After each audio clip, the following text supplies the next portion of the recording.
right, so the last thing is, my name is Bridget. I use she, her pronouns, is Together We Rise. So we wanted to outline kind of where we go from here, and first thing is just some short-term goals. We like to ask that SAC leaders go back to your teams and relay this message, what you've learned, and try to use I statements. So like, I learned, I still have questions about, and I hope to.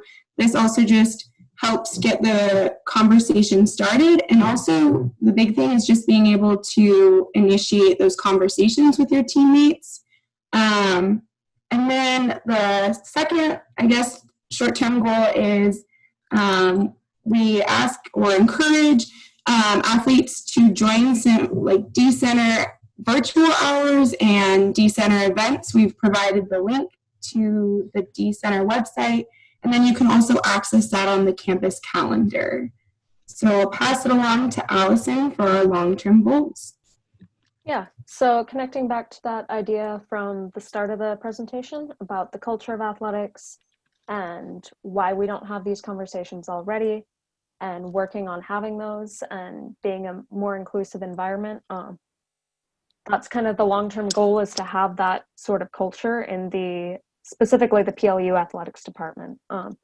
So for SAC, how can we make that happen? Continuing to talk about this in the future, not just letting this workshop be like a one and done thing. And then with that, specifically for the SAC advisors and the board members and the people who set the agendas, not letting this conversation end here with just like, oh, we had a workshop, we've covered that topic now.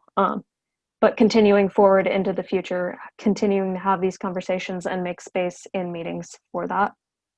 And just spreading the knowledge you've learned in this workshop, continuing to discuss, continuing to learn more, and just making an effort there to recognize identities and how those can change perception and change how a person might present themselves, all that. And then passing it over to Jack.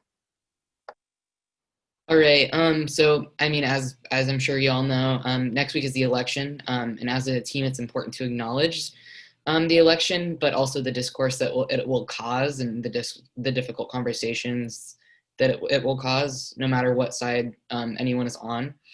And I think we've learned tonight that it's challenging to engage in these uncomfortable conversations, but we just need to take time to sit in our uncomfortability and engage in these conversations, because that's how stuff is going to get started.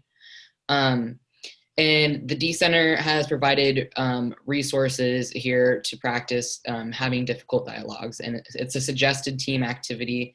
I suggest, SAC leaders go back to your teams and talk about what you've learned and these identities that y'all hold, and have conversations about the election, because I think we're gonna need those conversations.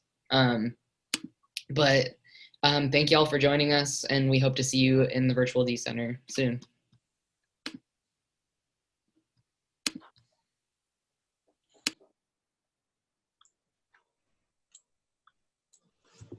Thank you all very much. Thank you so much.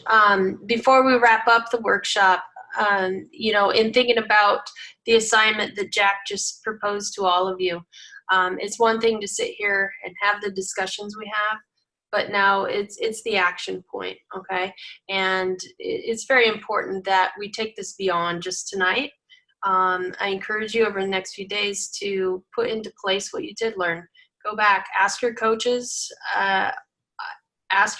for 15, 20 minutes, whether it's at the beginning of practice or at the end of practice, and have some discussions.